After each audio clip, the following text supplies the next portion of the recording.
Now that, of course, we saw there the gang, including Mr. Sulu, played by George Takei, and he was supposed to be here, but I'm not sure where he is.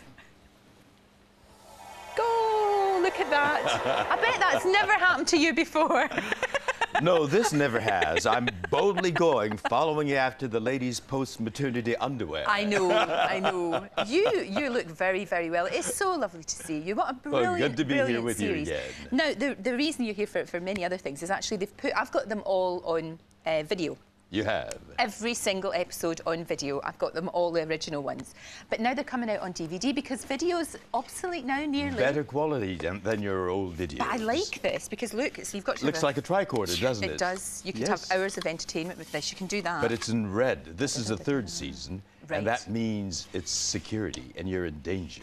Oh, right. The others come in the other colours, blue and yellow.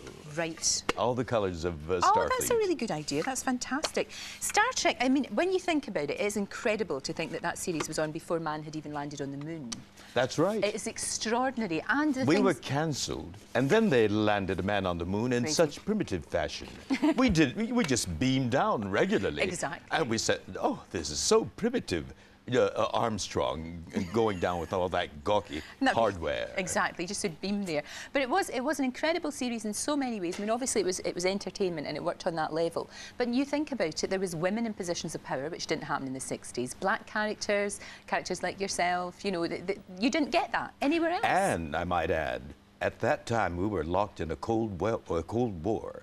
Two great powers threatening each other with the nuclear annihilation. And we had a trusted crewmate, of course. Russian, yes. Proud of his Russian heritage. Mr. Chekhov. And the amazing thing is, today, we do have a spacecraft up in the air called the International Space Station.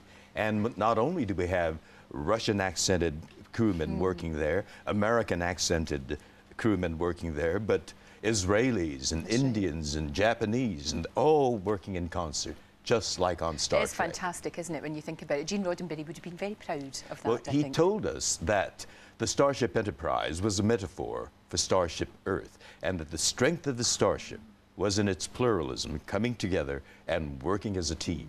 And there we have that, in fact, today, in only 40 years. I know. It is amazing that the popularity, though. As you said, it got cancelled, but the fans brought it back. And Bless then went on hearts. to spawn so many other TV series, but of course the movies as well. I liked the movie, The Voyage Home was my favourite movie. I really liked that one with the whale and going back to San Francisco. My favourite, and I think the best one, is Star Trek VI, The Undiscovered Country. Oh, brilliant. Yeah. I subtitle that Captain Sulu to the rescue. That's true, that's true. That was very good because you had your own ship. How does it begin? It begins with a brand new starship and a brand new captain, Captain Sulu, confidently sipping his cup of Earl Grey tea. Yes. And then all hell breaks loose. That's right. Praxis explodes. And then at the climax, our beloved Captain Kirk is about to be blown away to smithereens by those dastardly Klingons.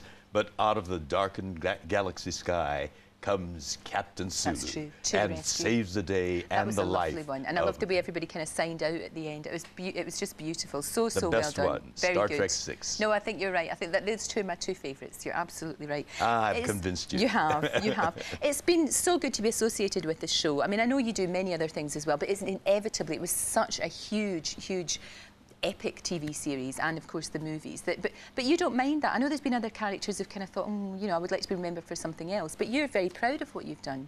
Why not? I mean, it is a magnificent show, great entertainment, had substance, had vision, had a philosophy, and has lasted this long.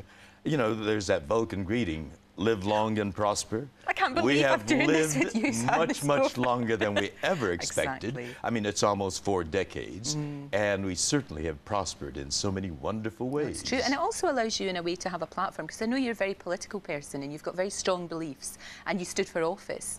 And that, you know, I can understand that actually helped you to do that in many ways. It did indeed. Yeah. As a matter of fact, just last month, 2 weeks, a 2-week period, I got a decoration from the government of Japan, had an audience with His Majesty, Emperor Akihito at the Imperial Palace, and in the week after that, I met with 4 U.S. presidents all together in one place at the grand opening of the Bill Clinton Presidential Center and Library in Little Rock, Arkansas. So it was a heady 2 weeks. And this, too, I owe to Star Trek. It wouldn't have happened if it hadn't been for Star Trek 40 years ago. It's true. It's incredible, actually. I don't think there's been another series like it that's touched people so much and touched their lives so much. And opened so many doors and created so many opportunities. I know that the fact that I've been able to do what I've been able to do all these years have been largely because of Star Trek. It's amazing what that show has done. It's extraordinary. You've got the most... And now we're coming at you with our original series. I'm very excited about this. Everybody wants to buy me anything for Christmas. Hint. Big giant hint, that there. Christmas colour too, yes, red. Exactly, exactly. You've got the most incredible voice. I know you do an awful lot of voiceover work, but you've got a beautiful, beautiful voice. Is that just, did you have to work at it? Or? Well, I think my parents played a great part in it, but it's a necessary tool of the trade. It is and indeed. I do a lot of voice work. I have Mulan 2 coming out. I did the voice of the great ancestor in the first Mulan. Right. And the second Mulan, very originally titled Mulan 2, is coming at you next year, I think. Good, excellent. Listen, I could talk to you all day, but I'll tell you what, you're going to be logging on to our website right after the show at 9:30. If you've got any questions you want to ask George, any questions at all about Star Trek or anything else, then log on gm.tv at 9:30. Absolute honour to meet you. Thank you so much for coming in. Oh, I wish you'd do that. We'll shake hands and we'll also do the Live long sign. and prosper. Oh, fantastic, thank you. Time for a very quick break now. When we get back, Sheila Ferguson, the latest of Vic T from I'm a Celebrity, tells us what she really thinks of those she left behind in the jungle. We'll see you in a couple of minutes.